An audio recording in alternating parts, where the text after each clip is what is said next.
Hi friends, welcome to Suji bites KGF. இன்றைக்கி நம்ம பார்க்க போகிற ரெசிபி என்னன்னு பார்த்தீங்கன்னா, ஒரு நல்லா இந்த எலுமிச்சை காய் வச்சு நான் இன்ஸ்டண்ட்டாக இது எங்கள் தோட்டத்தில் விட்டுது. அதுக்கு கொஞ்சம் அது பூச்சி வந்துடுச்சுன்னு நாங்கள் எல்லாத்தையுமே ரிமூவ் பண்ணிட்டோம். அதனால் இது வேஸ்ட் பண்ண வேண்டான்னுட்டு இப்போ இது நான் ஒரு ஊறுகாவை நான் இது போட போகிறேன். இதுக்கு தேவையான பொருட்கள் செய்முறையெல்லாம் நம்ம வீடியோக்குள்ளே போய் இப்போ பார்க்கலாம். வாங்கி இப்போ நம்ம வீடியோக்குள்ளே போகலாம். அதுக்கு முதல்ல நான் பார்த்திங்கன்னா ஒரு கடாயில் நல்லா அடிகனமான பாத்திரத்தில் தண்ணி வச்சு அது நல்லா சூடானதும் இது எடுத்து வச்சுருக்கேன். இந்த எலுமிச்சை பழம் காய் எல்லாம் போட்டுடலாம். இந்த எலுமிச்சை காய் அந்த எல்லாமே போட்டுடலாம். நான் ஆல்ரெடி கழுவி வச்சுருக்கேன்.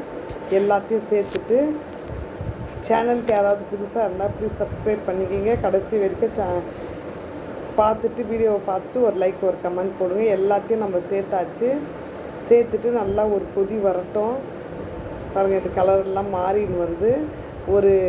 நான் ரொம்ப வேக வேண்டாம், ஒரு ஆவி விட்டு ஒரு கொதி வந்ததும் போதும், எடுத்துடலாம். இப்போ நம்ம இது நம்ம ஸ்ட்ரெயின் பண்ணி வடிகட்டி எல்லாத்தையும் எடுத்துடலாம். பாருங்கள், இந்த அளவுக்கு வெந்திருக்கு, போதும். இப்போது இது வடிகட்டிட்டு நான் காமிக்கிறேன் உங்களுக்கு.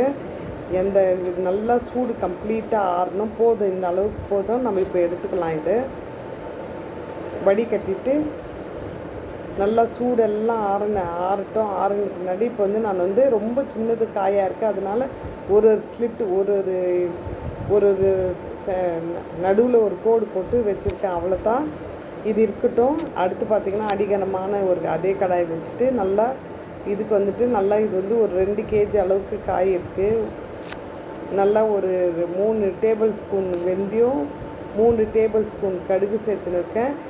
இது நான் ஒன்றா தான் இன்றைக்கி வறுக்க போகிறேன். உங்களால் ஒன்றா வறுக்க முடியாட்டி தனித்தனியாக பொன்னிறமாக வறுத்து எடுத்துக்கிங்க.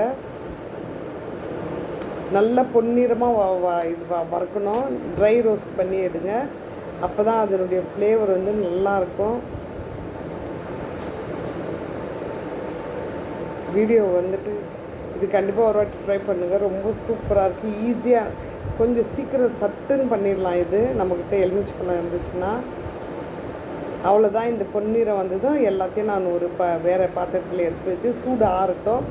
அடுத்து அதே கடாயில் நான் இந்த அளவுக்கு ஒரு 250 ml நல்லெண்ணெயில் நான் இன்றைக்கி கடலெண்ணெய் சேர்த்துருக்கேன். நல்லெண்ணெய் இருந்தால் நல்லெண்ணெய் விட்டுக்குங்க.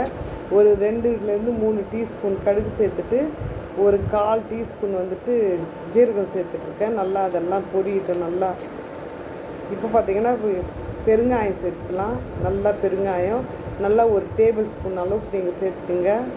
அந்த எண்ணெயிலே போதும், ஆயிடுச்சு. அடுத்து பார்த்திங்கன்னா நல்லா அந்த கடுகெல்லாம் பொரியட்டும். இன்னும் கூட கொஞ்சம் நான் சேர்த்துன்னு இருக்கேன். இது கம்ப்ளீட்டாக சூடு ஆறட்டும். அடுத்து பார்த்திங்கன்னா நம்ம வறுத்து வச்ச இது பொடி பண்ணிட்டு வரலாம். அது இருக்கட்டும். பொடி பண்ணிட்டு வந்துட்டேன். இது பார்த்திங்கன்னா நம்ம எல்லாம் அது கோடு போட்டு சென்டரில் ஒரு கோடு போட்டு வச்சுருக்கோம். அது அந்த எண்ணெயில் சூடு ஃபுல்லாக சூடு ஆறிடுச்சு. இப்போ சேர்த்துன்னு இருக்கேன். பொடிச்சு வச்ச வெந்தயம், கடுகு பொடி, மிளகாய்த்தூள் அவங்க காரத்துக்கு ஏற்ப சேர்த்துக்கோங்க. நான் இன்றைக்கி ஒரு 200 கிராம் ரெட் சில்லி சேர்த்துருக்கேன். மஞ்சப்பொடி, ருசிக்கேற்ற உப்பு, கொஞ்சம் ஊறுகான்றதுனால கொஞ்சம் உப்பு அதிகமாக பிடிக்கும், சேர்த்துட்டு இப்போ நம்ம எல்லாம் நல்லா கலரி விடலாம். எண்ணெய் உப்பு அதெல்லாம் ஊற அந்த லெமனில் இருக்கிற ஜூஸ் எல்லாம் வெளியே வரும். சரியாக இருக்கும். ட்ரையாக இருக்குதுன்னு நினைக்காதீங்க. நம்ம போட்டிருக்க எல்லா பொருளும் அதுக்கு கரெக்டான மெஷர்மெண்ட் கரெக்டாக போட்டிருக்கோம். இது அட்லீஸ்ட் ஒரு நல்ல ஒரு பீங்காய் ஜாடியில் போட்டுட்டு இல்லை கண்ணாடி பாட்டிலில் போட்டுட்டு டெய்லி ஒரு 4-5 நாள் நல்லா ஊறுச்சுன்னா போதும். நம்மளுடைய சூப்பர் டேஸ்டி லெமன் பிக்கல் ரெடி. தேங்க்ஸ்.